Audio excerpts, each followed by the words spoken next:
Many of you that are following the Ashes of Creation development know that the game heavily centers around its node or town system. And a few days ago, there was another huge development update centered around these nodes and the mayorship system. Now, in my personal opinion, this node system is one of the most complex, in-depth systems in any MMO that I have personally ever seen. And it's basically the main reason I am so invested into this game. So in this video, we're gonna go over just exactly what nodes are, how they work, all the systems around it, and we're also gonna go over the new details we saw from this month's development stream.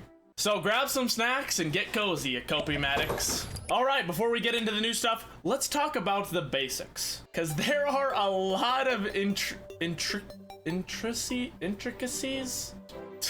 There are a lot of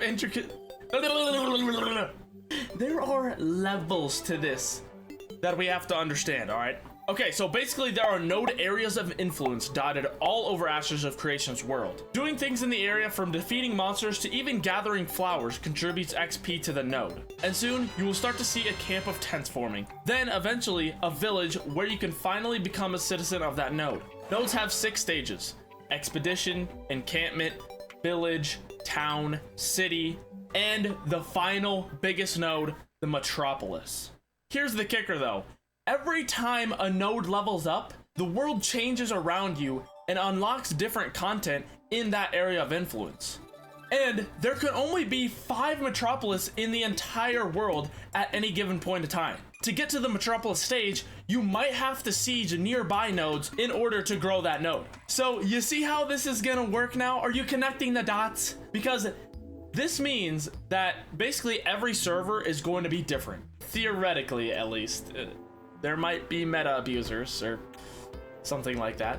But theoretically, this means that the world will be ever changing depending on what the players want to do. Each server will have totally different content and totally different landscapes. And by the way, if you want to change where a Metropolis is, where the highest level of content is, you have to grab your pitchforks and go to war on that node to try to tear it down and build up another one. This system alone is absolutely crazy. The amount of depth just in that system alone is wild. And how players can change the world will be really, really interesting. I've maybe went over about 25% of the system at this point. Okay, real quick, one thing I forgot to put in the main script is that every node has a different aesthetic depending on what race contributes the most XP to that node. So a node that has a lot of dwarves contributing XP will look totally different from an orc-based one. Also, Ashes of Creation doesn't have factions, but the way the systems work, there will be many pseudo-factions that will pit people against each other, and it's gonna be really, really cool to see how that plays out. Anyways, on to the rest of the video. Do you see how in-depth this can potentially be now? I haven't even went over the specific node types yet. There are 4 types of nodes: divine nodes, economic nodes, militaristic nodes, and scientific nodes. Each of these different types of nodes has various benefits to the citizens of that node. For example, the economy nodes are based on, well, the economy, so get that money up. And military nodes are of course combat oriented. Now there's about a million other things that go into this node system, but now that we've went over the basics, we're gonna get into some of the new dev update things. The update pretty much centered around mayorship, which is a huge part of the node system. Before we get too into detail, here are the basics about mayorship. Whenever a node gets into the village stage, citizens of the node can apply to be the mayor of the node. But each type of node has a different way to go about it. For instance, the economic node has a blind bid system. Whoever has the heavier pockets wins mayorship. But in a military node, it's completely different. It is a trial by combat. You sign up, get your buddies to fight with you, and you fight to the death to see who wins mayorship. I am 100% gonna be a member of one of these military nodes because that is insane. Like, just that system right there, a trial by combat to see who is governor. I'm hard. Alright, now getting into the live stream, let's quickly try to go over the slides that they showed us in the dev update. The first slide was about citizenship and basically how to become a citizen by using inns, apartments, static housing, or freeholds. They also talked about how citizens can renounce their citizenship at a town hall, but that then triggers a cooldown where you can't become a citizen of another node for some time. The next slide they went over was mayorship, and basically how each election system works on each different type of node. Also, you guys can pause the video at any time to read the slides if you want. After they went over the election types, they went into how mandates work.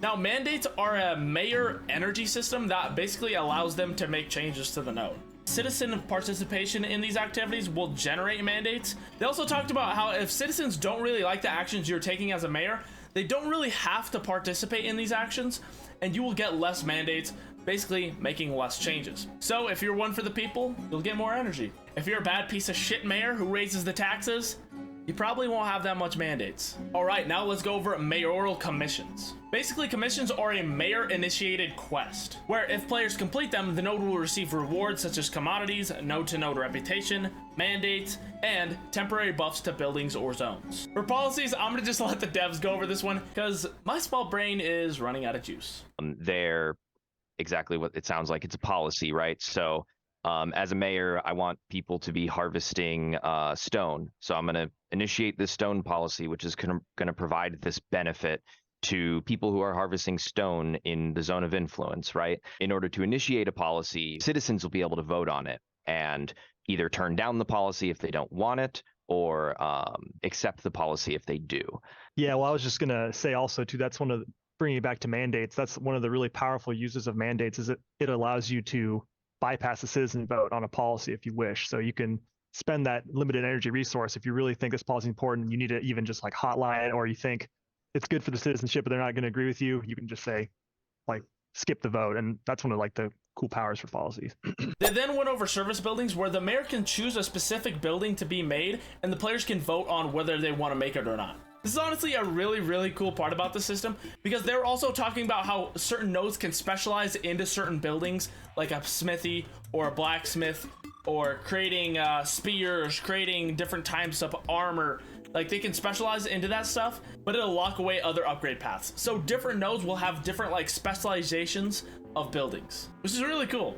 And the last slide, they talked about buy orders. Buy orders are a primary way for the node to generate node commodities that can be spent on building construction, upgrades, and maintenance. Basically, the mayor can initiate buy orders, and then the players are rewarded node currency and node reputation for fulfilling those buy orders. All right, that's it for the slides. Now, let's get into the gameplay. So before getting into the Alpha 2 gameplay, they first showed off their Alpha 1 gameplay and how the nodes looked like back then, and the change is insane. This was a very bare bones representation of the node, but had a lot of the core functionality present, from the collection of experience around it, the vassalship system, and locking out other nodes from progressing. And boom, look at how amazing this looks compared to Alpha 1. It's beautiful. It is absolutely beautiful. Are you creaming your pants yet? Because I am. So Steven started walking around the node, and what I really loved about it was how alive the node felt, even without the hundreds of players that would be in it in the actual game. There was even a dude just hammering apples. Totally normal. They then went over how taxes worked, they went into the building section, and then they started constructing a smithy. And honestly, it was really cool seeing how the construction process went. They obviously did a sped up version here, but it's super, super cool. They also showed a lot of little cool things, like how there's little animals running around town and stuff. Do you have a little duckling following you? The ducklings are very aggressive right now. I have one following me right now. Oh my god. But that can be fixed. No. Do not kill that. Do it now. Do it. Do not kill that duck. Oh my god. Oh god. What have you done? You can't even eat that. There's not valuable meat on this creature yet. Overall, the most impressive thing to me was just how beautiful the node looks.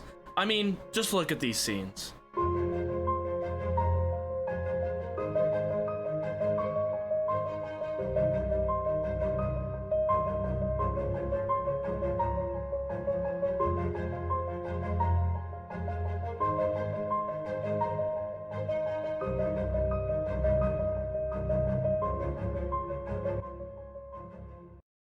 And that's basically all the major things that happened in this dev update. Again, I missed probably like a million small little details, so I'll have the links to this video in the description, along with the wiki if you want to do your research.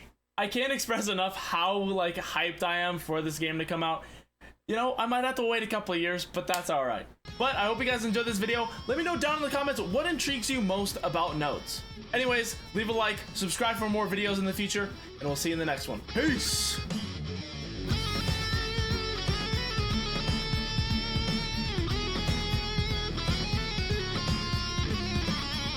I can't get away. Fuck! Fuck! Shit! Fuck!